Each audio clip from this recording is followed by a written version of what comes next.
So, good morning, good afternoon, good evening from whichever part of the world you're joining.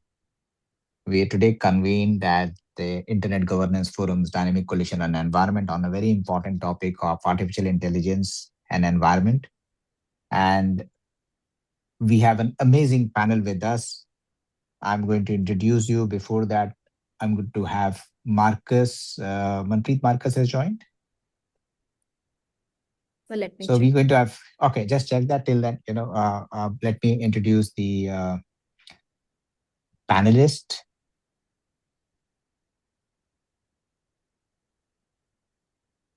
So as you see, we have an amazing panel today. We have Dr. Eric Solem, who is a global authority. I have a very high regard for him and a big follower and a fan like many others across the world. Dr. Eric Solem is the sixth and the former executive director of the United Nations Environmental Program, and he served as Under Secretary General of the United Nations. He was UNEP's executive director from 16 to 18 and distinguished career spanning environment, international development, diplomacy, and peace building.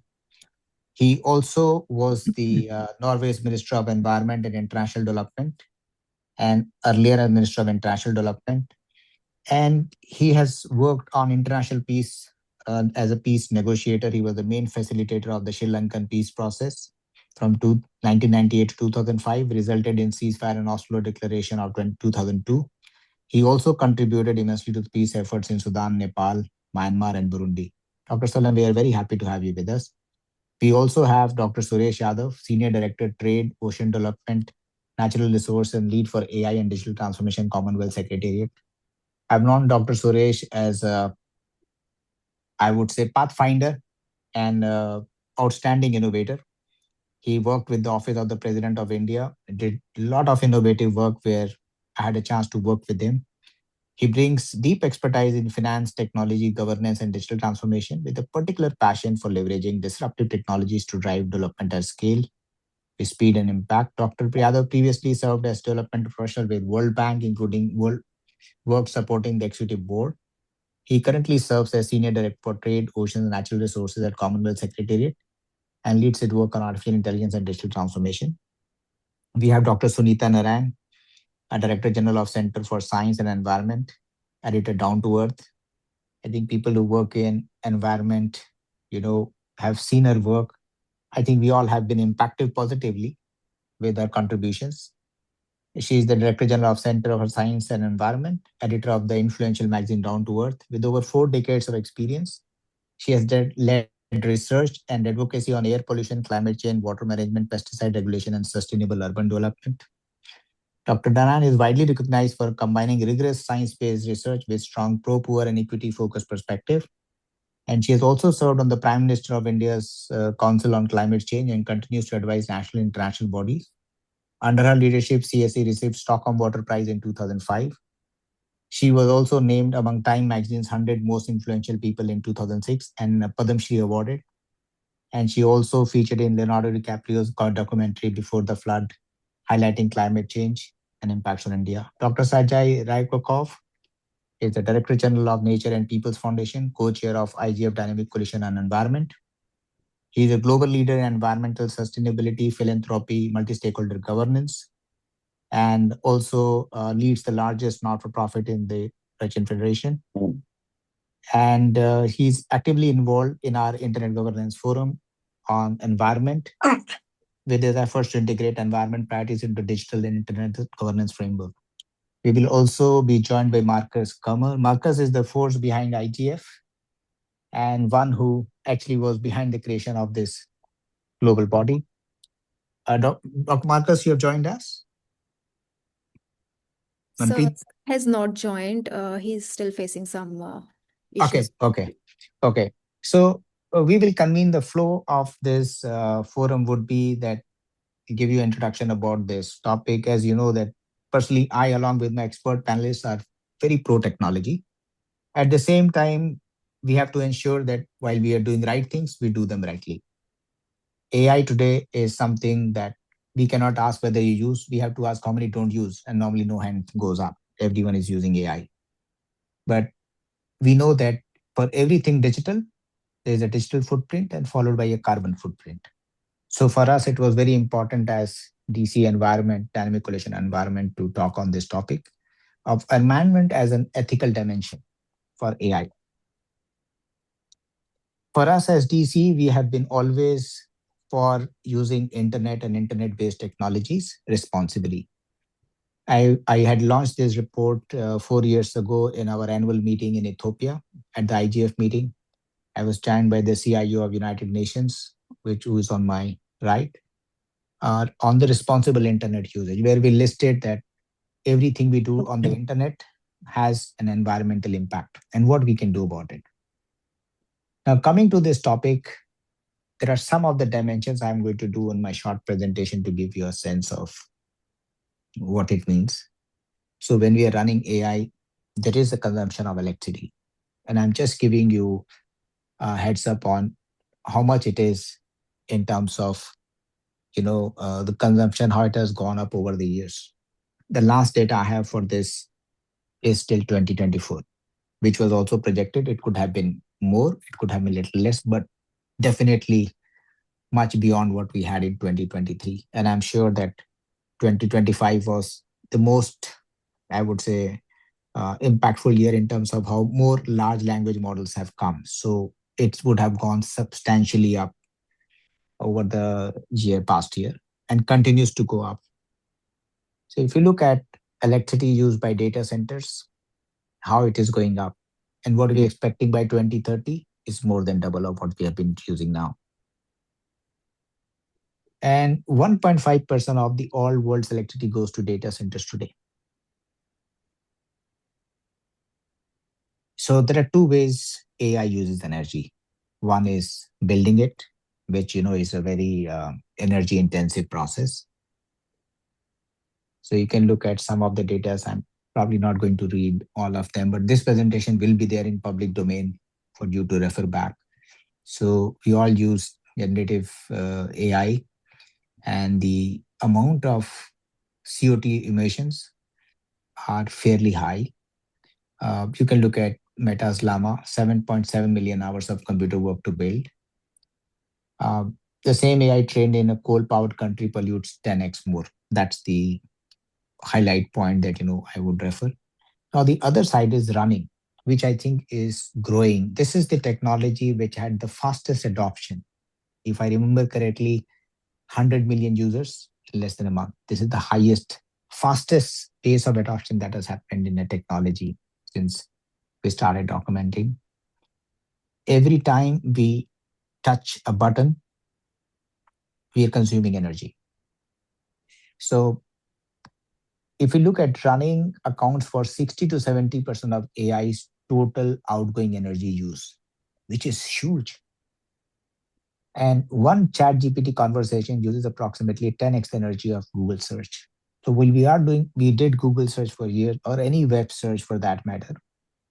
The AI-based search, which has become default in every search engine, you can imagine the amount of energy consumption that's happening. So today, when we do a search, AI will throw up the summary of all the searches, won't take you to the website, but will give you a summary.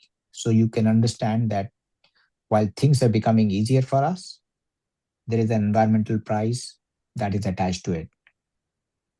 So roughly, OpenAI handles 10 million conversations every single day. Now just think about when we click something, what's the impact we are creating? What's the footprint we are creating? Energy costs keep going up and up. So and we are saying the world is moving towards agents. We are personally, as an organization, we are also working on agentic AI. And my sense is that agentic AI will, I think, not only increase the adoption, but take it totally different level. There used to be a term that we used to use till 5 years back, Internet of Things. We are going to move towards Internet of Agents, and that's going to be much more energy intensive than we ever had. So AI models are getting also expensive to build. So if you look at all the models, uh, what it means in terms of the consumption that happens. We cannot live without technology, that's a fact. But how responsibly we create, how responsibly we use is something that we have to always look at. Because at the end of the day, our responsibility is to leave this planet better than what we inherited when we came in. So these are some of the numbers, and we have to go by the estimates that are available before us. The training chat GPT-3 was same as 120 cars driven for a full year. Now look at every time we look at getting a new model, our consumption is going up. Most of the ongoing pollution comes from people using AI every day and not from building it. Now that's a very unique way to look at it. While building is happening, we are moving also from large language models to small language models. So my guess is that building will also grow exponentially. People are saying small models don't hallucinate; they are more suited to local needs. So while small models can be built by many people, large language models will be built by big tech or other companies. But then every time we would end up image generation or writing an email, checking or writing a story, we would consume it. So both sides we are going to be, adding to this challenge of the carbon pollution. So you can look at, I mean, I think I would appreciate the way companies have been honestly reporting about it. And I hope these are real numbers. We have no reason to doubt them. So they've been saying about the electricity, the pollution that's going. Of course, they remain committed to the reducing the emission and becoming carbon negative. But at the same time, where we are today is this. So for all those big companies that are developing models, uh, last one, if you read, Amazon's cloud division uses more electricity than many countries, reporting 68.8 million tons of CO2 in 2023. This isn't that from their sustainability reports. And we hope that, till we move towards green AI as well eventually over time. So there is a water element as well when we look at AI and data centers. So water used for every 10 to 50 questions we ask ChatGPT is half liter of water. And if you look at GPT-3, just to build or train 700,000 liters for GPT-3. And these are some of the reference numbers. While people who are building small language models, doing research with AI, using for everyday use, somewhere around the world where the data centers are supporting, the water is being used. So we can see the numbers for the companies that have reported, which we have tried to capture in this. The water usage has jumped 34% between 1 year for Microsoft. I mean, if you look at Google, 5.6 billion gallons of water in 2022 alone, 20% more than last year. I mean, like previous year. Meta, uh, several of the data centers are in places already running low on water. Apple, now they're expanding new cooling systems that don't use water in response to water shortage warnings. So this is again a one area that we have to look at, that AI data centers are often built where water is already scarce. And these are some examples that we are giving. But this brings us to a very important element, where it is, where is the hardware? So look at the other side. When we are using the AI, we also have the chips which are being used for compute. Now, what is happening to the AI graphic chips that we are now looking at increasing? Every country wants to use the uh, the chips that are the fastest, that can do computation, and we are still not got into the quantum computing phase. We're still getting into the quantum era. Quantum would be a different level of consumption. I'm still not talking that because we have not democratized quantum computing to that level, but eventually it will get there. Maybe 3 years, maybe less, maybe a year more. So we have to think from that point, like what happens when new chips replace the working ones? Rare minerals. I mean, we know that there is a race on acquiring lithium for batteries, there's a cobalt, and these are in countries where mining conditions are also a question sometimes. And only 20% of the e-waste gets recycled. So once the chips go out of use, we put in new chips. We are ending up in landfills. Data centers replace hardware often. Now, that's again another challenge that we have to see what's the longevity of the technology that backs this computing power. So while the capacity doubled in 1 year, what happens to the next 6, 7 years when we add new? Chip factories use huge amounts of water too. So this is another angle and dimension that we look. While responsible AI is always talked in terms of do no harm, but there are other elements that we have to also look at from the AI perspective. Now, different countries represent a different level of problem. So context is also very important. So if I look from a context of which country is, burning coal or gas, what's the source of energy? So that also decides the pollution and the levels for that. So if you look at various countries, this is where we stand in terms of same AI models, different place, different source of energy, and different levels of pollution. This is again a dimension of context that people who are paying the price are often aren't the ones using AI. So we have to also look into the fact that 2.6 billion out of 8.1 billion are still not connected to the internet. So certainly they are not using AI.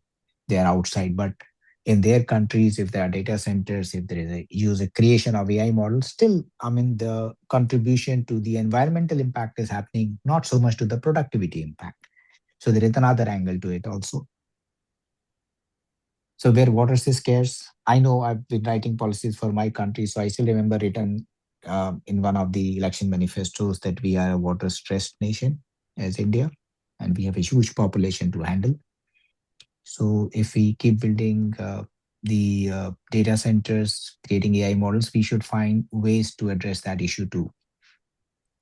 Mining communities, there are countries where mines are there, but the besides pollution, there's also health risk displacement that is happening. Waste harms neighborhoods. Local electricity prices are going up. AI benefits don't reach everyone, but still everyone is involved in contributing to the impact of AI creation. So if you look at the sector wise, I thank Health Parliament team for putting these data sets together for this important topic. So if you look at all the cement industry, the Bitcoin mining, the countries like Argentina, Netherlands, data centers, global shipping, global flights. So AI and data centers are just out in their middle in terms of their carbon footprint. So certainly gives us some context, may not be 100% accurate, but does it give us a direction of thought like what we should be doing? So these are some of the pointers that come. Um, you can look at how the energy demand is growing. While we project growth, we project GDP, we have to also see what will be the energy demand. Is the source of energy, if it is nuclear, will we be better off going forward?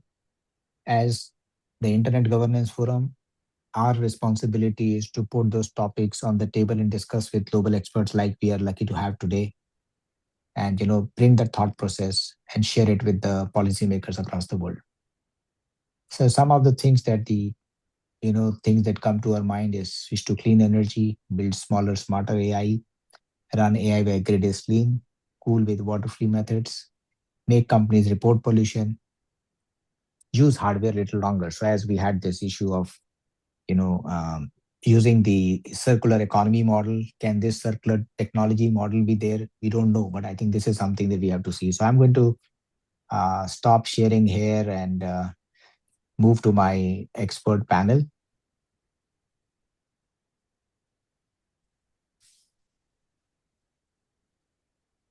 Yeah. Uh, Manpreet, did Marcus join?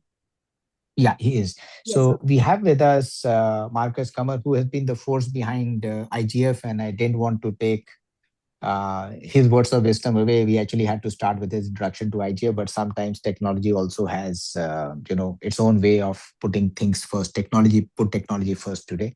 Marcus, it's over to you to give a brief overview of what IGF does, what dynamic coalitions do, and then we'll move to our expert panel for the views. Well, thank you, Rajendra, and I hope you can all hear me well. Yes. You explained it well. Technology sometimes also causes problems, and I had problems signing up to the meeting. In any case, let me say a few words. And once again, many thanks for for taking this initiative. It's a really important issue, and we very timely at the same time. Happily say a few words about the IGF and the role of the dynamic coalitions. As you may know, the IGF has been confirmed by the UN General Assembly as a permanent UN body last December. It was set up back in 2005 as a result of the World Summit of the Information Society. First on a provisional mandate of 5 years, was extended for another 5 years, and then it was extended by 10 years, and finally it was made a permanent body. And that's a great compliment to the IGF as a kind of light institution that was here to foster a dialogue on issues related to the internet and internet governance. And internet governance is often a term that is not well understood. It's not about governance as such, it's an abstract term that relates to how we use and manage the internet. And it relates to the use of the internet, the use of the underlying technical infrastructure, the pipes and the tubes, but also the logical infrastructure, the names and addresses, and then the use and abuse of the internet. And it has been overtaken in the past few years by the term digital, but it's essentially the same thing. Digital government relies on the internet as an underlying infrastructure. And obviously, artificial intelligence would not happen without an underlying infrastructure that connects you to the artificial intelligence. So the internet remains the backbone of all this. And the Dynamic Coalition they were with us from the start back in 2006. They were sort of spontaneous bottom-up groups that dealt with an issue they felt strongly about and gathered experts around it. And that really has grown into a very strong movement. And the various dynamic coalitions provide expert input in the global deliberations. And the dynamic coalitions are here also to help with the implementation of all these global processes, like the World Summit on Information Society Plus 20, but also the Global Digital Compact.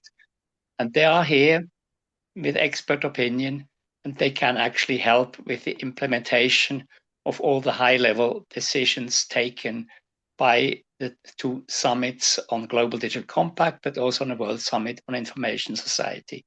And this webinar is an excellent example of how the dynamic coalitions can help to bring world-class experts together for deliberations that can then feed into these global discussions and negotiations at the higher level where decisions are taken. So with that, thank you very much, Rajendra, for inviting me. And my apologies again for joining lately. And I wish you and all your experts best luck in your deliberations. And I look forward to your conclusions. Many thanks and good luck. Thanks, Marcus. Now we move to Eric Solem. Eric, you have been vocal about environment. You have traveled the world. More than travel the world, I think you are respected for your views. And I keep following you. You work with various state heads.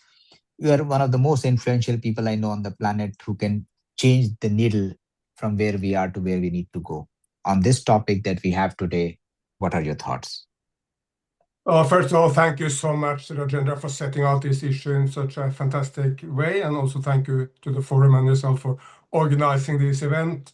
Namaste, India. Здравствуйте to the Russian friends. Maybe I should say bonjour because I'm in France. I mean, there are people all over the planet in this event.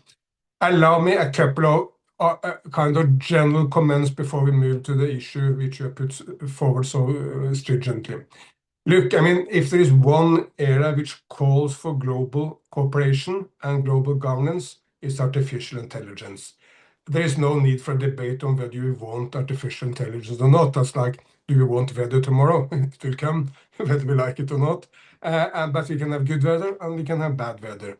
And I think that basically every technology humans have introduced, whether agriculture, industrialism, or cars, whatever, there were flip sides and positive sides. And artificial intelligence is maybe more visible than ever.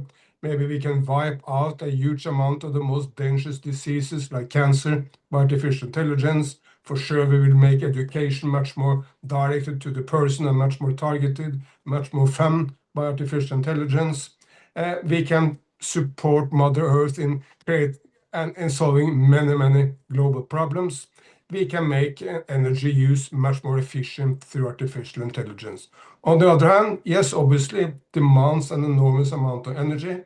Obviously, it can be used to create autonomous bombs or autonomous soldiers in a war. It can be used by terrorists. I mean, the same artificial intelligence or home delivery, which can bring you pizza or chicken tikka from India, it can also bring a bomb. So it demands much more attention to how we will globally regulate it so that we get more of what we want and less of what we do not want. One core element of that, which was highlighted in the Artificial Intelligence Summit, where I was not present, but I read a lot about it, which was called by Prime Minister Modi in Delhi very recently, was this technology need to be shared. If it's just a technology dominated by a few American and Chinese companies, well, it's not shared with the world. This technology must be available for everyone. I pay a lot of tribute to DeepSeek. When they provided their technology, they made it available to everyone. You can start a business in Cameroon or Uruguay, and you can base it on DeepSeek. That's making it a global common good rather than a money-making machine for someone. But we need a lot more of that this technology must be shared. And I mentioned one critical topic which we need to face, because if you don't face it, you will struggle. And that is, at the moment, artificial intelligence is mainly made by two countries, totally dominated by the United States of America and China. Until very recently, it was maybe fair to say it was totally dominated by one country, which was the United States. But now China more and more has become a peer to the United States, and there are now double as many artificial intelligence researchers in China as in the United States, and 9 out of the 10 most dynamic artificial intelligence research institutions in the world is in China, with the Tsinghua University in Beijing as number one. And China seems to be much better in integrating artificial intelligence into industrial processes than we are in the West. So while the United States dominated, China may dominate in the future, but for sure the United States and China is far ahead of the rest of the pack. Well, we need more centers. For Europe, for my continent, we need to come together. Because if we are separate, France and Germany, Poland and Spain and Norway, well, we are so small, how can we compete with Silicon Valley or Shenzhen? There's no way. Only if Europe is pooling its resources, bringing the best brains together, start joint programs for Europe, only then can we be successful. India, of course, has the critical mass. The population is enormous, and India has a huge amount of great people in the sector. Of course, in Bengaluru and Hyderabad, maybe in particular, but in Ahmedabad, in Mumbai, and many others, Pune, many other centers all across India.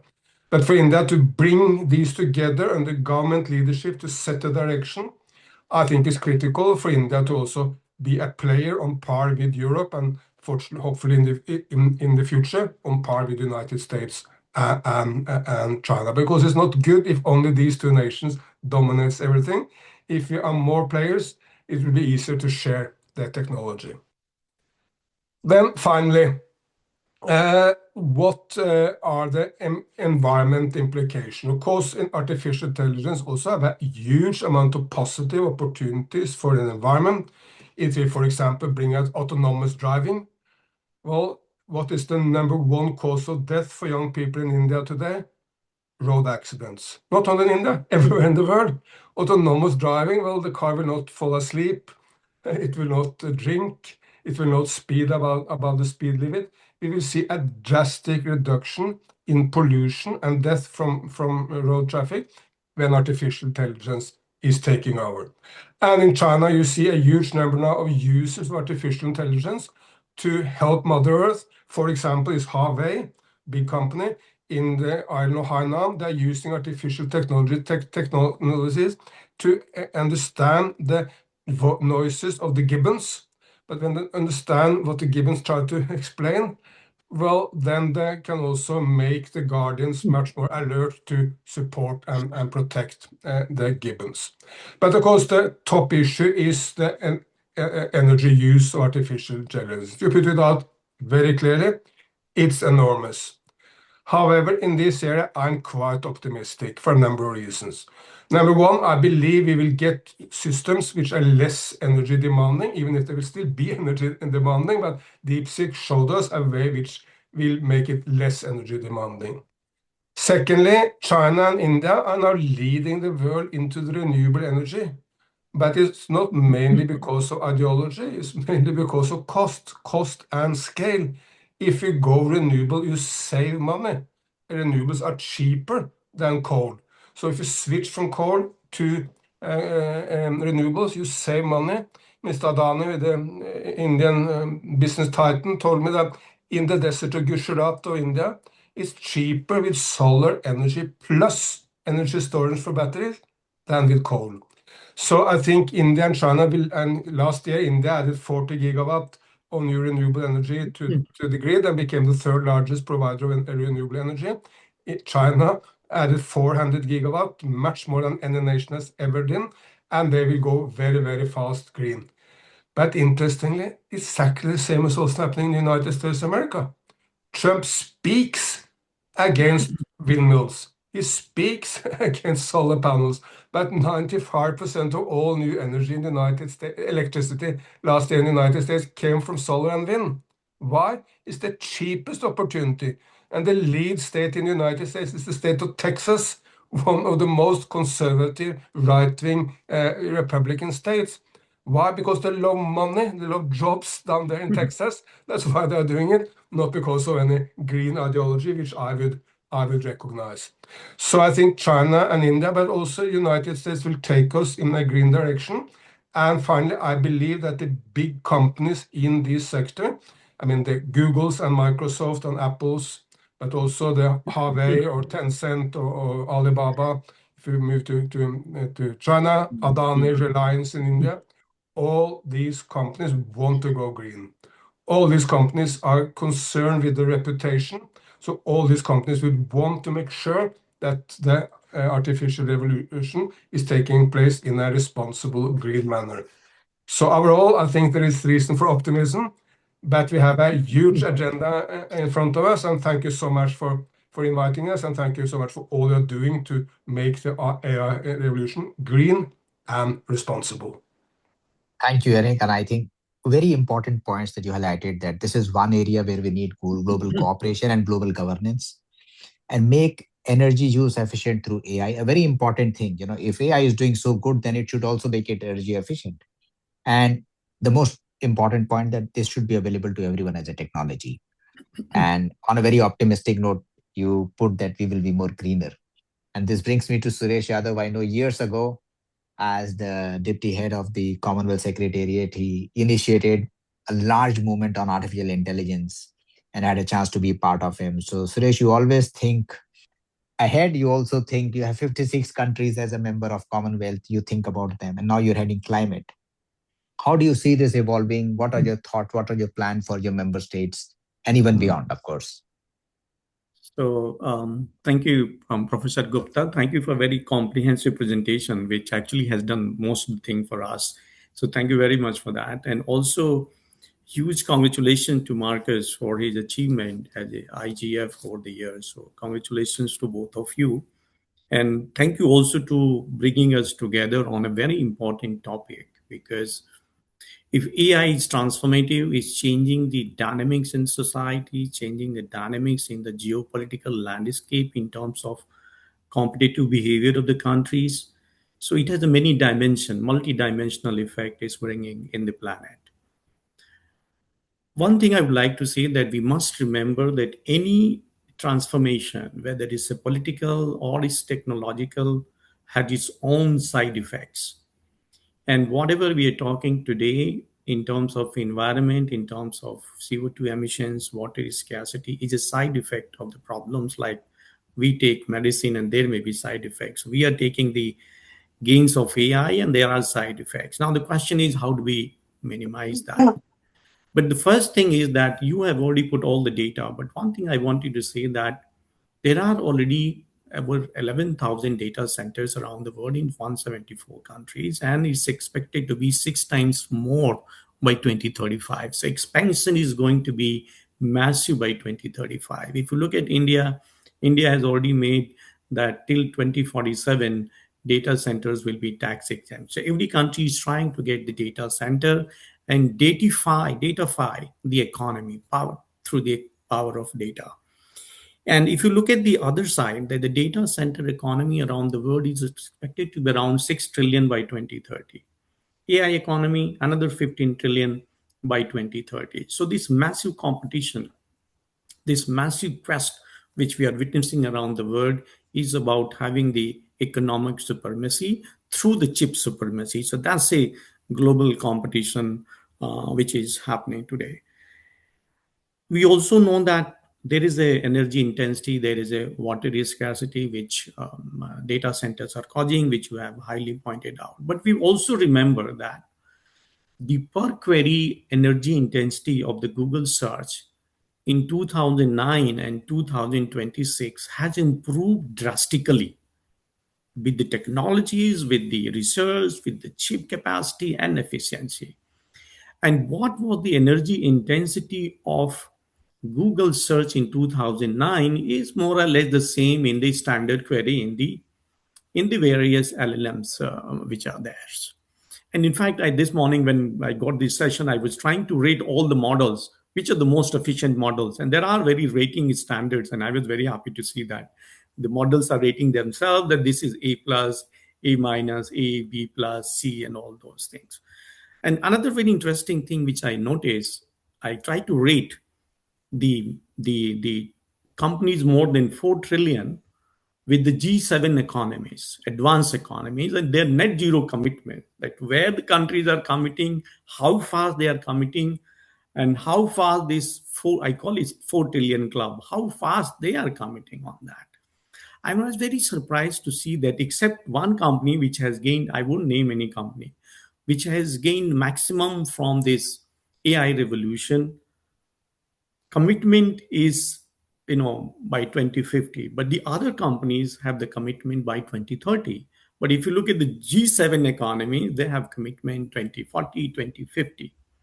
And why I'm quoting is that even though these big tech T4s are generating huge carbons footprint, generating huge water stress in the countries, but at the same time they're very much conscious.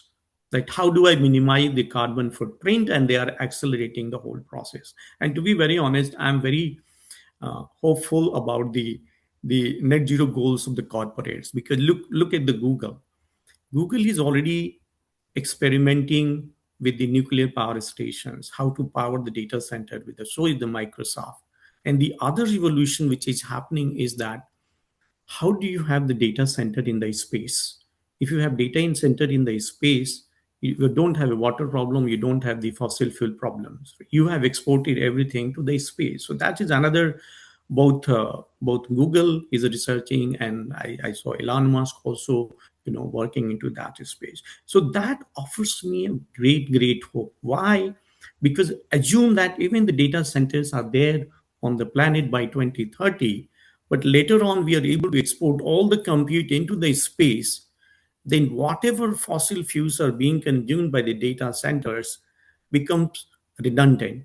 And suddenly the renewable energy percentage as a global consumption of the world increases exponentially. So that is a hope I keep because of the technologies, because the way the private sector has been innovating, and I'm sure that this will drive the direction of the sustainability. So it could be a short-term shocks that energy consumption, water scarcity is putting a stress on the system. Yes, it is, but there is a hope, and I'm sure that the way the efficiency in the chip design, the way the small models instead of large language models are coming up, which are less energy intensive, those innovations, and country like India, which believes in the open source model, particularly for the global south, that keeps a hope that we don't need to run a LLMs for your, a small domestic local needs. So that is the future.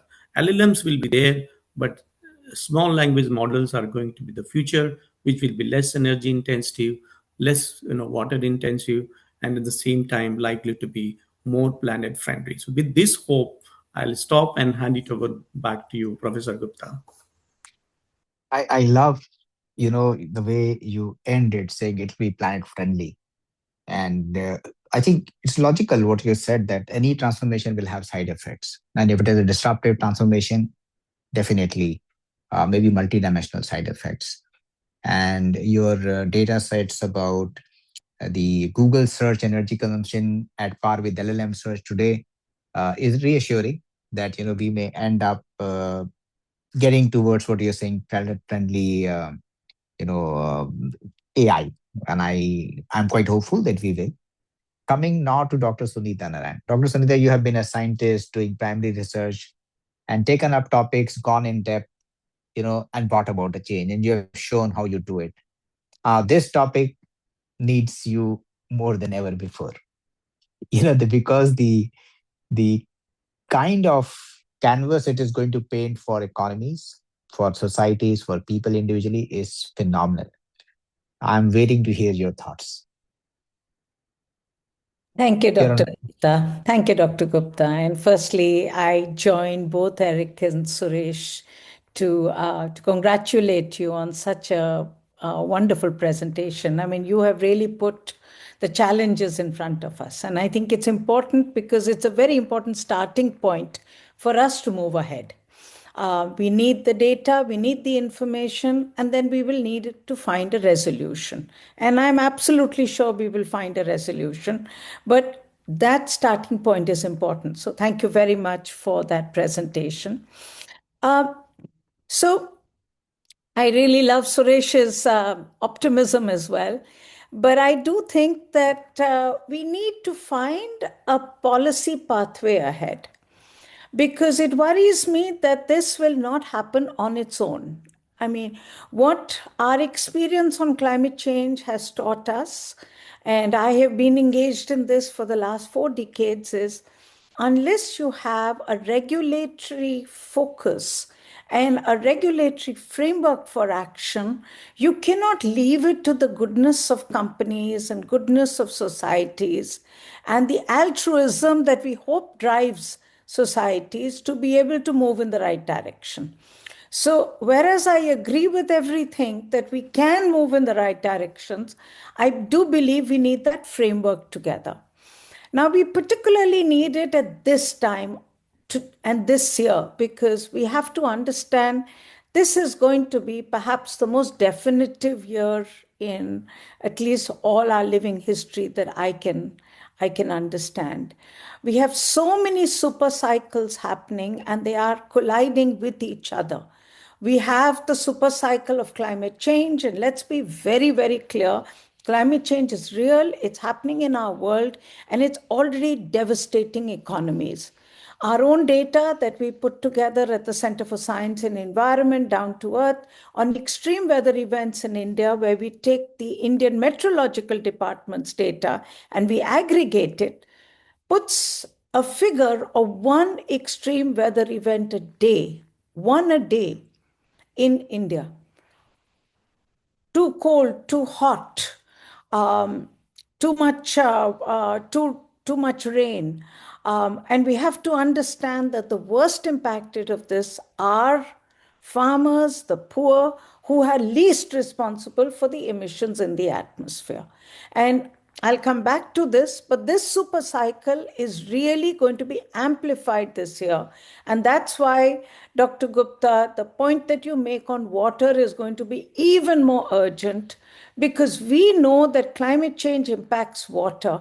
It is about more water and fewer number of rainy days. And this year, we are looking at a El Nino year. And an El Nino year is definitely going to bring more heat, which is going to drive up the demand for water, increase evaporative losses, but also is going to make sure that it has less rain in our part of the world, therefore more water scarcity.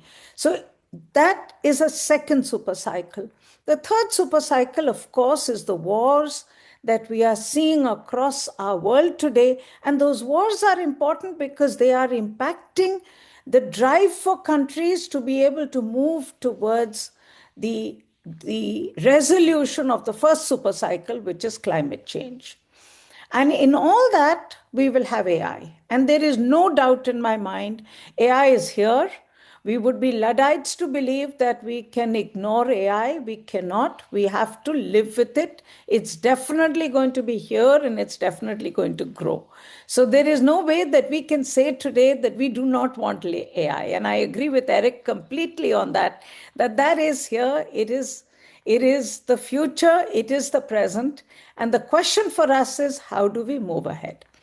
So now in these super cycles, clearly what is absolutely clear is that we need to reduce our greenhouse gas emissions. And there is absolutely no doubt today that you will see an increase of energy use because of AI centers.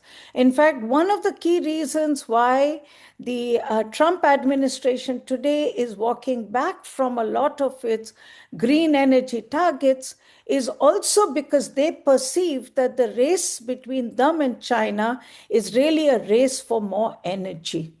And therefore, the question is today, how do we have more captive power plants?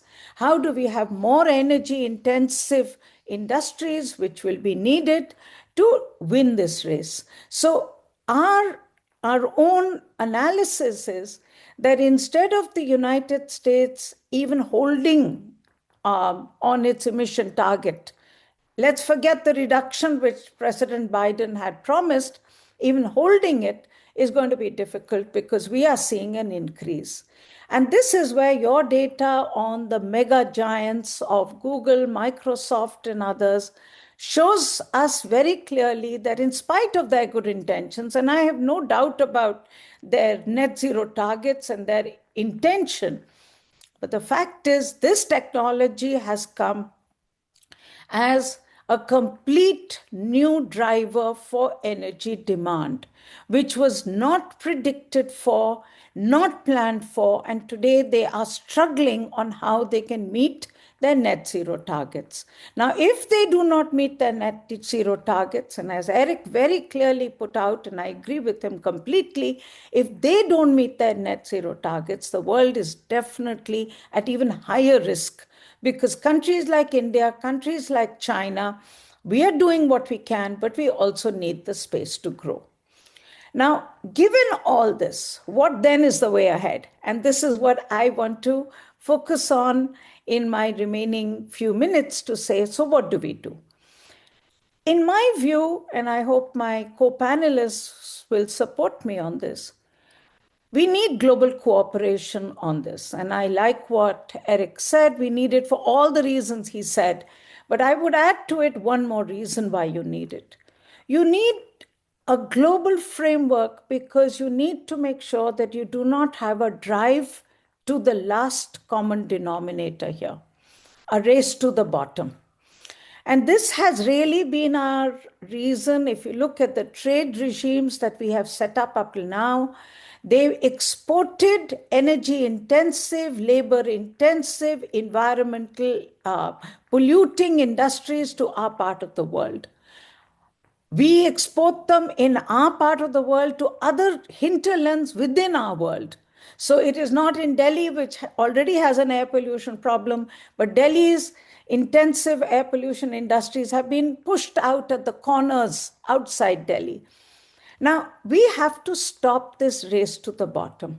And for that, we need a clear guidance, a clear rule making on the energy and the water usage of the AI centers. I'm not even getting into the other areas which my co-panelists are much better positioned to talk about: the openness, the use, the democratization. But if you take, from my perspective, the energy and the water use, we need to have rule making today, because it is possible to do things differently. And that's where I agree with Suresh. I'm not going to go as far as the moon, Suresh, or satellite or space, but I do definitely think we can do things differently here itself. I mean, air-cooled systems are more expensive, more energy intensive, but it's possible to do where water is scarce. Even if water is used, you can recycle and reuse every drop of water.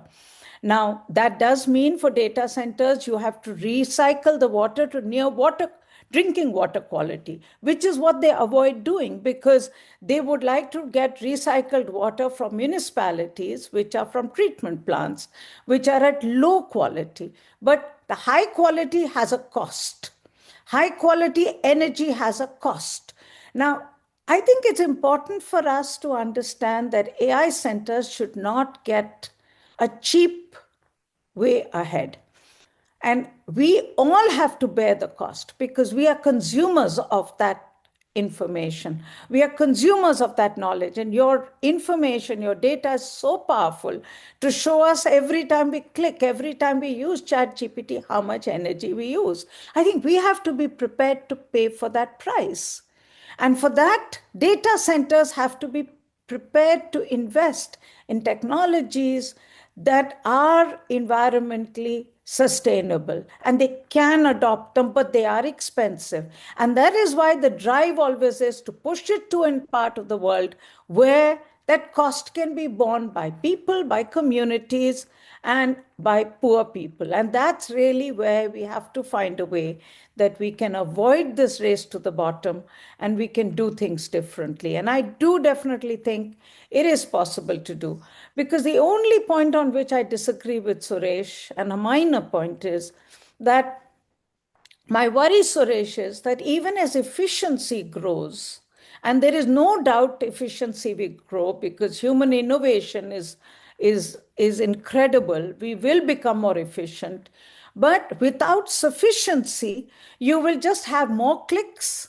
And therefore, whatever gains you make in efficiency get lost because of higher usage. We've seen that. I mean, look at the car problem in India. I mean, our air pollution problem is about cleaner cars, but more cars on the road. So every cleaner car negates the impact of the number of cars that we bring in. So I think the efficiency and sufficiency issues are equally important. And that, I think, is going to be one other part of the policy debate as we move ahead. So thank you again for giving me this space, and I really enjoyed the comments of my co-panelists. So very profound statements, Sunita. And I like the way you put it, that things are not going to happen on their own. We need a policy framework. What I think even Eric alluded to, the governance part of it, I think in the beginning.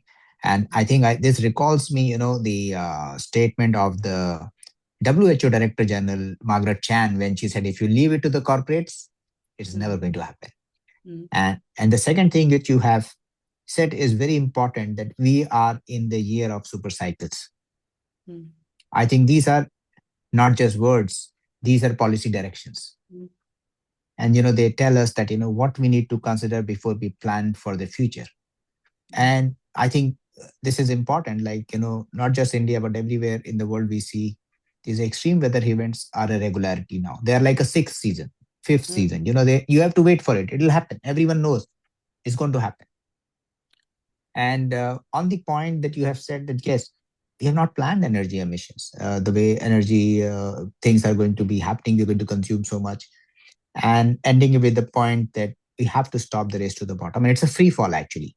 The way things are happening. I mean, I saw this news, which brings me to the fact that Cuba had an energy lockdown, literally. They were blackout because they were dependent on the sources which went off. Just imagine if it was AI plus.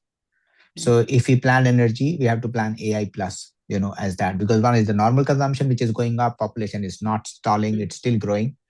I think the number of, I still sometimes, and Marcus and I discussed that at the IGF, that 2.6 billion people have still to get to the internet.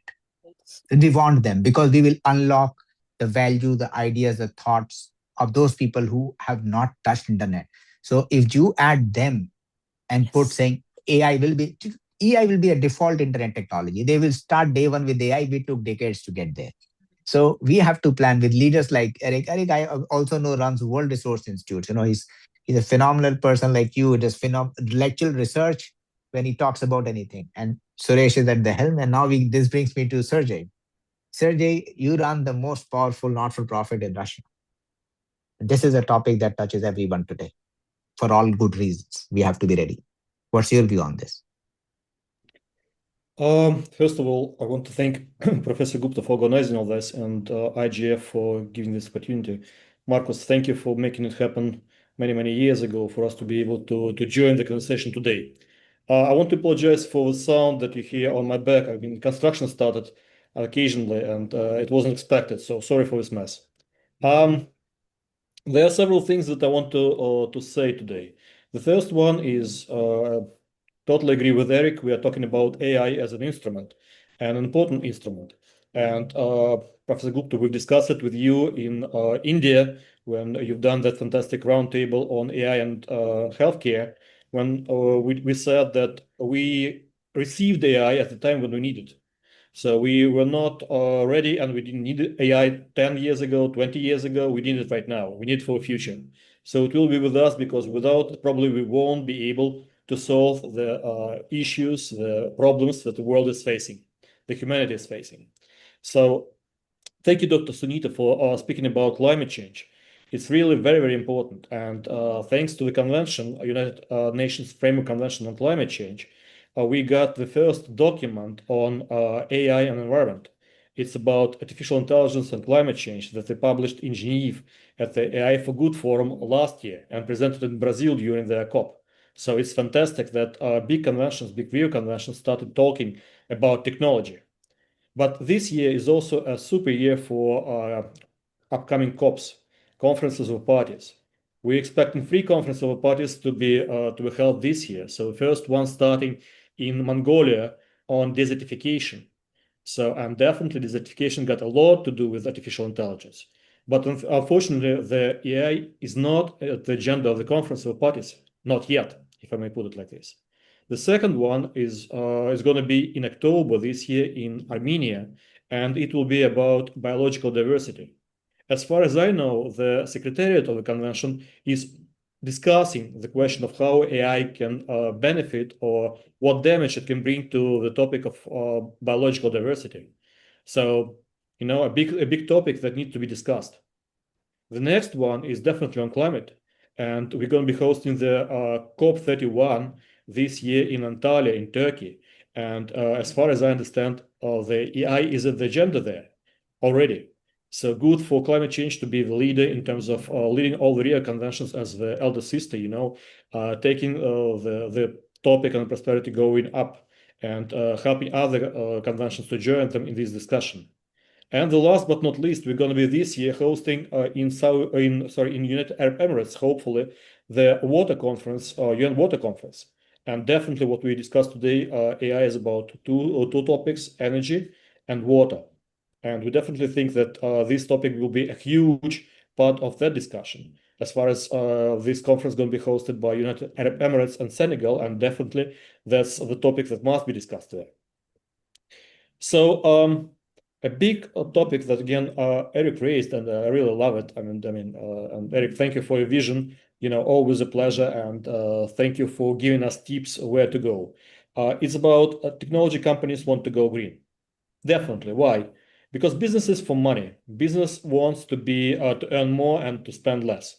And new green technologies, they help business to earn more and spend less. That's how it goes. And as far as, and again, we discussed with Eric for many years in a row about green energy. At first, it was very expensive. Right now, it's very cheap.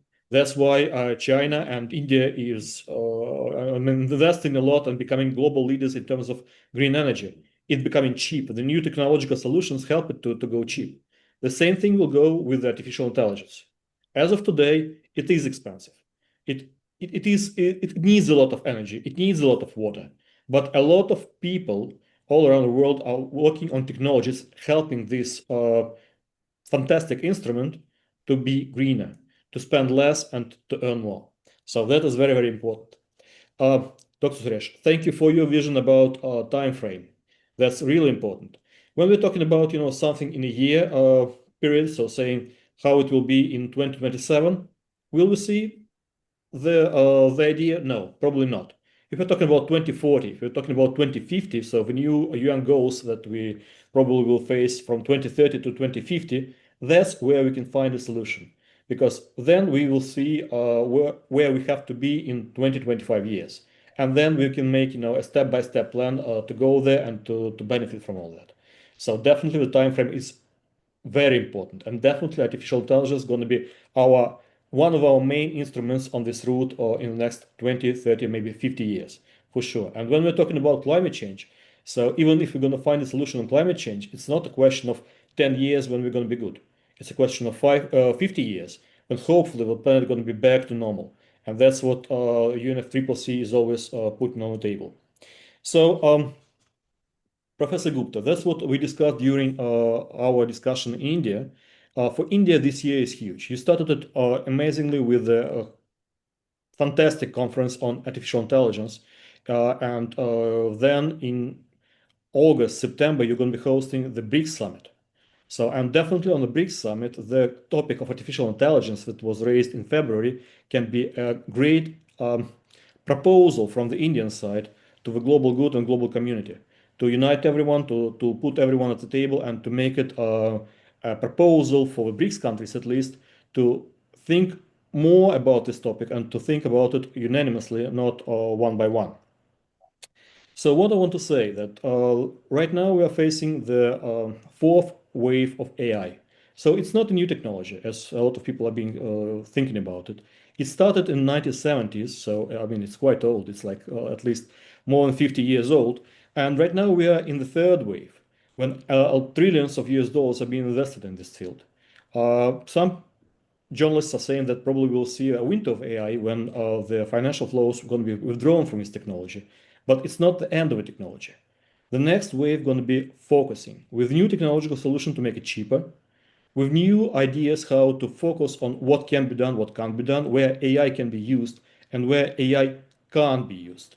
And again, Dr. Sunita, thank you for putting this at our discussion today. So that's very, very important. And what I want to say at the very end, so Marcus, thank you for your vision for creating these things, but we need to put it forward. IGF is a great instrument to put discussions. Dynamic Coalition is a great instrument, as Professor Gupta just showed us, to present ideas with his presentation and to move it forward. But definitely it needs to go higher on the level of a United Nations organization. And Derek knows precisely well how it needs to be done. So it must be a special agency that will be responsible for artificial intelligence to put everyone at the table to keep on the discussions, because artificial intelligence is not just a one-time solution. It's a time frame for the next 10, 20 years, and definitely we need to put a dialogue in a systemic, dynamic, and sustainable way on the level of United Nations to keep the dialogue, so to find solutions and to find the best practices that are going to serve for all of humanity. So thank you. Thanks, Sergey. And I think you made this very important point that AI is going to be a problem solver. It's a great instrument. And, we are still not in the final where we say that this is the phase of AI that's matured. We're still not mature. It's an evolving technology. So we are very early into the game and still we are having these issues. I think this is a good segue for us before we move into question. But Suresh has to leave. So I will ask Suresh to put his points that we have not covered, which you feel are important for us. And also, Suresh, I would want you to touch upon this important point of what Sunita said as super cycles. Are we doing enough? What more we should do for making AI, I would call it a global good or a public good, if the governments would look at that point. Thank you, Yeah. Professor Gupta. First of all, let me say I'm very happy to see very fantastic views and opinions from my fellow panelists. It's quite amazing to hear those thoughts. And let me also say that I see the climate change, technologies, the community challenges in a holistic ecosystem way. I don't separate it out. It's technology, it's climate, it's community. So I see it as a part of the ecosystem. And in that ecosystem, where technologies like AI can play a role. Already there are developments where IEA has projected that is going to cut down the greenhouse gas emission by 5 to 10%. Many of the environmental impact we are talking about could offset by the various gains. I mean, that is a question which we have to see. So there's a lot of technological innovation. And for me, optimism and innovation is much better than pessimism and staying back where we are. So that's as a policymaker, I keep a hope. The other point I wanted to make is that policy framework governance, fantastic. Countries should definitely make it. And they have made it for many things in the past. There are already standards. If you look at the standards in UNESCO framework, if you look at the OECD framework, if you look at the EU framework. So all those responsible AI things, they are there. And I mentioned in the beginning that if you rate the various LLMs, you will get a rating. Who is consuming what? We know. And I was a judge in one of the startup competition, and people say that if you're making any query, you should get to know that how much you are spending on that query, so that every query, every search is able to tell you, and you become a conscious consumer of AI. Right. The other thing I wanted to say that I believe in the power of AI for good. And that's what the UN talk about. That's what India's AI Summit also talks about. There has been an initial beginning where AI has been closed, dominated by some companies, some countries, but slowly and slowly massification is happening, its diffusion is happening. And the power of AI doesn't lie in concentration. The power of AI lies in diffusion. And the power of diffusion is in the global south, where there is a mass, where there is a number of people, where literate, they are digitally conscious, they want to learn. And that forces the various models to go in open source models. Like if you look initially, everything was closed, slowly and slowly, people are moving towards the open source model where the people can access and are able to use the technology for making it as a public good. On the climate side, if you look, and I want to link it with the climate because any rule, policy, governance framework should not be made which compromises the ability of the global south to take a lead. If you look at the climate, the industrial economy, advanced economies were responsible for the emission. But when they made rules and regulations, the development for the global south was made difficult to do it. So it's extra conditions, it's extra responsibility, whereas the global south is not able to get the 100 billion commitments for a very long time, and now $1.3 trillion climate finance commitment by 2035. So I do not want the similar situation for AI, that already there are AI models, there are AI technologies in the advanced economy. But when it comes to turn of the global south to develop technology, you say your model should conform to these standards. The global south, the countries, then the companies will never be able to develop that model which others have done 10 years back or 15 years back. So that's a barrier. I'm always conscious that any policy, any regulations at the global level has to be a very, very inclusive model. Not that somebody will set the rules and the standards and the policy and you take and implement it, because that creates a barrier for innovation in the countries. The second point I wanted to say, which Eric mentioned in the beginning, that the race is between the two countries. And why the race is between the two countries and why others are out, particularly those advanced economies, if you put too much of strict regulations, if you put too much of barriers on the innovations, you are going to be lagging. And that is what happening in the other advanced economies. You can't think of innovatively if you say that these are the barriers, these are the so many checks. So it has to be very optimal regulation, safeguarding, having the safeguards into the system, having responsible behavior towards the environment. And I think that's what will enable the AI, which is a for the public purpose, AI which is a safe for the planet, AI which is a planet friendly, and at the same time AI solving the problems of the planet. I see AI particularly as a as an enabler in solving many of the problems. Many of the things which we have not been able to compute for years, we can do it today. A job which we used to take 3 4 days, we are able to do in a few minutes. So that is not, I mean, that is something, as I agree with many of the panelists, that's going to stay with us. We can't live it. And even if you want to do away with the AI, your laptop, your phone, everywhere it is embedded by the company. And many people don't know that if they are very, unknown users of AI through the various systems. But I will end here by saying that we need a framework, but the framework should be inclusive. The framework should not only include the countries from the global south as a standard setting mechanism, but also the corporate sector, private sector. We must remember that the power to change at the global level has shifted from many of the governments to the private sector.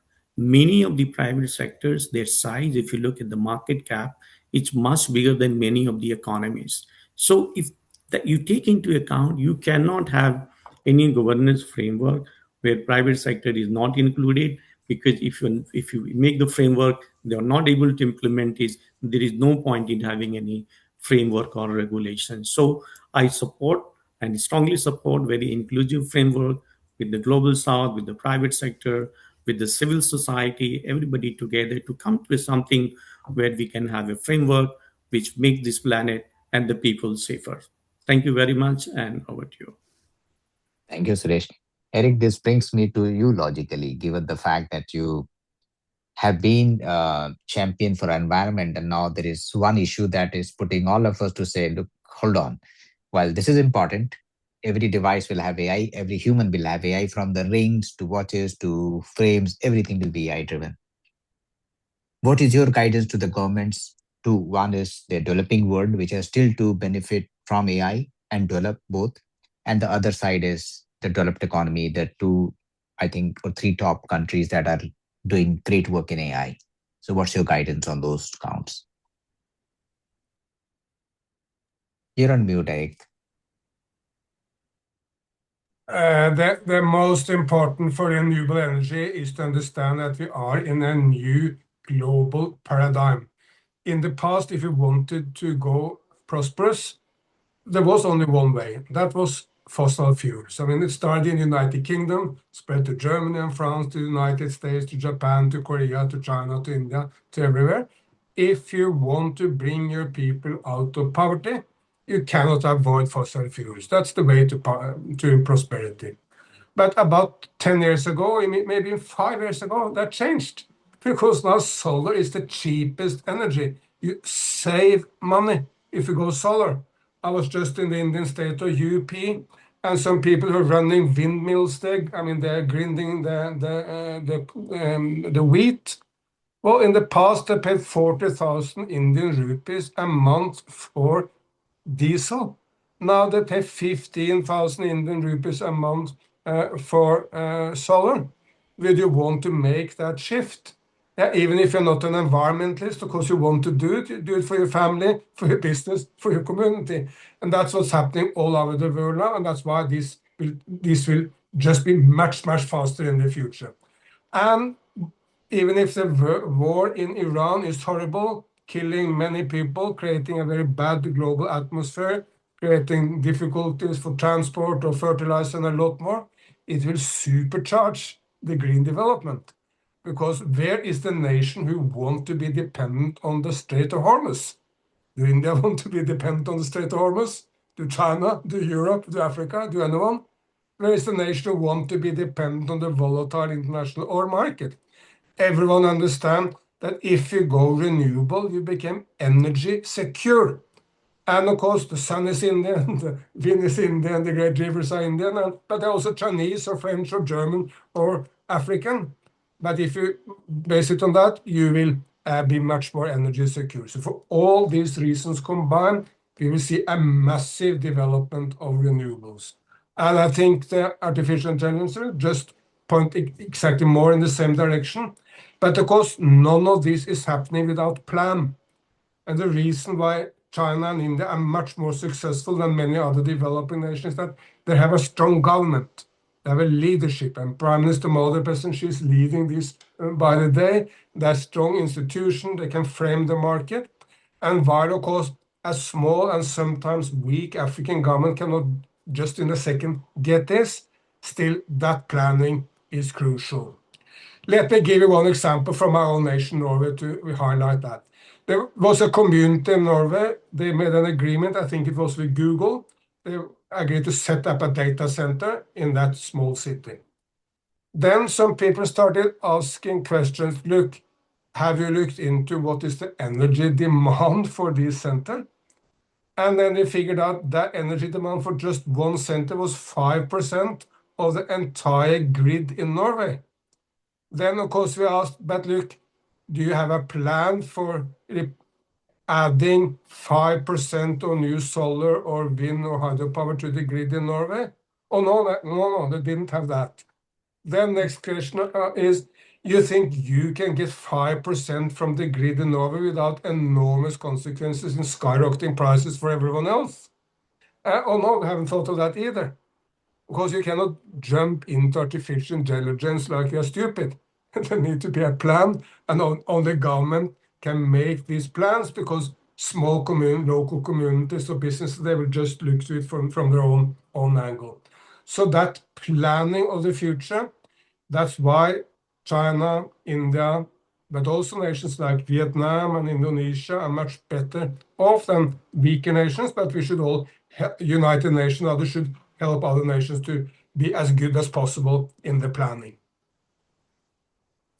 Thank you, Eric. Very insightful. So I see a lot of questions before I go back to Sarita and Sergi.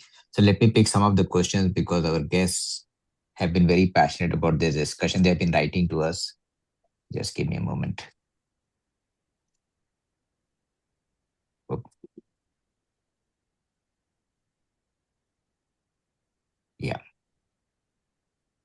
So I'm going to pick up questions randomly. So if we have not been able to come to a global consensus on global warming, what makes us feel that we'll be able to reach a consensus on environmental sustainability with AI as the human race, especially when this technology is being weaponized and provides massive advantage in warfare to one who does it first? Classic game theories, prisoner dilemma. Who wants to take this question? I can take it. Yes, Sunita, go ahead. So I agree. I mean, I think it's a very tough time in the world. There's huge distrust. The world order is more about a world disorder. In that, how do we bring together a discussion and a real discourse which is collaborative, which thinks about the planet, thinks about people first, planet first, and therefore situates AI in it. But my hope really comes from the fact that these are developments that will happen at the local level. And I think those will then get reflected at the global level. So I spoke earlier about the need for global cooperation to bring together the rules. But I also agree very much with what Suresh said, that we will need to do this at the subnational level as well, so that the rules are made for a country like India by Indians on, say, environmental sustainability. We need to make those rules because the communities who live around the AI plants are going to find that their water needs are going to get more and more compromised. So the risk to the investment will drive the need for good rulemaking, good changes that happen. And I think those that devolved, localized rulemaking, ownership, and a more democratic framework begins at home for these technologies. And I think we then become the trendsetters for the rest of the world. So it is something on which We can have some optimism in terms of how we move ahead, but it will need us in our own countries to drive and to make the rules that work for us, for people and the planet. So economy and the planet has to go together in this. Thank you, Smita. We have very interesting question that if we zoom out, is the environmental impact of AI primarily a technology problem, or is it a systems problem driven by consumption patterns and economic incentives? Who should take that, Dr. Gupta? I think Eric should take that. Anyone can take it. Well, I mean, what of course makes me optimistic is the fact that we are helped by the price. If renewables were much more expensive than fossil fuels, we would have been in deep jeopardy. But fossil fuels are now more expensive than renewables. So if you set up a data center, if you can fuel it by solar and wind energy, you will save money. And that's what will be the main driver of this. That's more true in the big economies like say China and India, because big scale makes low price. It's not as obvious in a small African country. That's why we need to help these nations plan, because they do not necessarily get the benefit of the extremely low prices you now see for renewables in say China and India, and also places like Vietnam and Indonesia and other big Asian nations. Okay. There's a question on who should bear the responsibility for environmental footprint of AI. I mean, I'm taking sectors, I'm saying developers, deployers, or governments. I mean, if I shouldn't as a moderator and chair of the DC, but I would say that the fact is one who develops. When we talk about data, we say the owner of data is the creator of the data. So that way, first thing, if you jump into this technology, first evaluate. I think like Eric said, his country, when they said it's going to be 5% of the grid, they said should be 2.8. So I think primarily it should start from the person getting into this. But then I would expect my other global experts to also opine on this. Let me come back to Professor Gupta on this, that the whole process is a value chain, economic value chain, the developer, the chip. And if you look at the current measures on cross-border adjustment, carbon taxation, global taxation, all those issues together, I think this also offers great opportunity for world to research something, that whether a companies who are generating the profit, creating value additions, whether they should be taxed, because as I said in the beginning, that the company which has benefited max, the net zero goal is far away than the others ones, right? So this offers a great opportunity. If you recall, post financial crisis, there is a resetting of the global taxation order. So similarly, I think the world need to set that, how there is a differential pricing. The other mechanism which I was thinking while in the other context was that if you put the company responsible for energy consumption, water consumption, which is driving the local prices for the local communities, so you have to price accordingly. I don't know how many markets are doing that. So that itself takes care of many of the situation. The other is that you see the economic value chain, which we try to do in the business transaction in the cases of transfer pricing, that how much you are exporting to a different jurisdiction, and you price accordingly and distribute the responsibility in a proportionate manner. So this is a very larger debate, no easy answer, but it's a good timing, because already some regions and some countries are trying to do on some of the issues. Then why not AI? Suresh, this brings me to the next question, which I'll definitely throw it to Eric, given his global outlook, and I think he's heard by the heads of states. How do we ensure that the environmental cost of AI does not disproportionately impact countries that are not primarily the beneficiaries of AI innovation? Yeah, it's a great question, but I still believe it's quite a lot of question of the past, because in the past, of course, there was enormous environment consequences of, say, energy or industries, etc. Now it's not, because if you go solar, the energy costs are lower. So that's an opportunity for everyone. It's not like just the United States can afford to go solar and India cannot. Everyone can afford to go solar, and India is doing it at much higher speed than the United States. So we are in a completely new paradigm, but we tend to think as we did in the past, which was that, yes, only the rich can do good for the environment and they should pay for the poor doing good for the environment. That was not truly the case in the past either, but even much less now. If I may add one comment on these global regulations, I mean, I don't think artificial intelligence is very different from any other moral problem.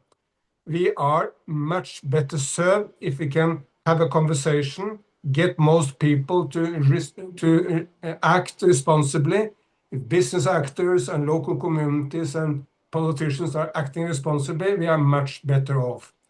But like most people don't steal, still you need rules to protect against stealing. Very few people are murdering others.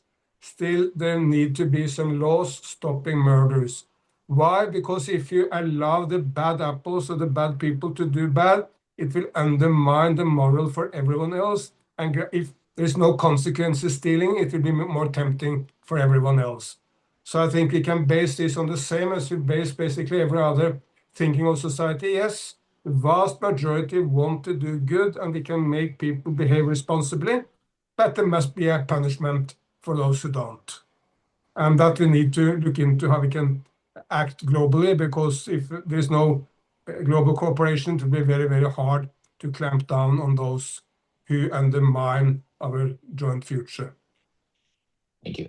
Sunita, I will put one question, little kind of reframe it. Like, there are vulnerable communities. I'll take the examples of countries in Africa and India as a country where farmers are a major population. We are predominantly an agrarian economy. While they bear the brunt, they are not contributors. So should this bring us to a very different regulation on technology, especially AI? Do we need to think about regulating it very differently, given that it has phenomenal potential for innovation to do a lot of positive things for the GDP, at the same time, impact of climate change on farmers and food chains? So I think that's a very important question, Dr. Gupta, and I really don't have a clear answer for it. I think that's why we need to have much more discussion, because it is also very clear that AI can be, and I agree with all my co-panelists, can be a transformative technology and also meet the needs of some of the poorest in our world. But we are not designing the technology right now so that we can actually deal with real world problems of real people who are being hit by what I keep calling the pincer attack. On one hand, they are hit because of climate change and the increased changes in weather, extreme weather events that are happening. On the other hand, they are hit by global trade rules, which work against their interests rather than for their interests. So they're really being hit in both cases. And we as a global community have to understand that the more the poor are hit, the more insecurity there is in the global community. Because one of the key reasons for, we have now more and more data to show that the key reason for migration in the world is not just war and famine, it is really about the slow, creeping events that are happening and the intense and the frequent weather events that we are beginning to see. People have no option but to leave their homes. And this then adds to the massive, massive, political question that we have in the world today. The one that's tearing the world apart is the question of migration, is the question of work. And both AI and climate change are big questions for this in the future. What will it do to work? We don't really know. What will it help? Will it make it worse? It's such an incredibly powerful moment in history where we are actually sitting at a time we don't know what the future will be. But all we can do, I think, and that's where your question is so important, is what are the societal goals that we have? How does technology work for society is good? Because till now we have always had this very big free fall that, it's all about technology and it's all about people who make it and drive it. I do believe, and I think it's very important, and climate change tells us very clearly, unless you have societal principles, unless you have what I keep calling, you have economic globalization, you have ecological globalization. In some senses, you need political globalization, some principles of society which drive change as we see. But these are transformative, disruptive moments in our world. And I think the only certainty is the uncertainty of the future. And that's where all of us have to keep coming together, to keep asking, to keep challenging, and to keep finding a way ahead. Thank you, So, Smita. Professor This brings Gupta, us. I have to leave, so thank Yeah, you very yeah. much, Thank and you. Thank really you. enjoyed in meeting all the fellow panelists. Wish you all Thank the you. best. All the best. Yeah, this was an excellent session, I think, at Dynamic Coalition and IGF on a very important topic. And I think I fall short of words to convey my gratitude for the wonderful insights you have given us. We'll create a policy paper out of this and share this. And I now pass it on to Roman Chukov from the IGF Secretariat for his support and now the vote of thanks. Roman, over to you. Roman, you're around. Everybody, thank you very much for your very thoughtful contributions. This was very, very insightful. And I believe this is just the beginning, and we look forward to seeing your paper and helping to share that. So definitely this is one of the topics which we've never explored before. So we hope that even more attention and efforts of the expert community and dynamic coalitions community can be brought into that. And we can widely elaborate it throughout the year with the distinguished experts and other interested parties. So please do not hesitate to reach out. And we will always support getting into such interesting topics together with you. Thank you very much. And thanks to our moderator and to our convener, Rajendra, and to Marcus, Kumar also. And we stay in touch. Thank you. Thank you, everyone. For next webinars with you. Thank you. Thank you. Thank you. Thank you. Thank you. Bye. Thank you.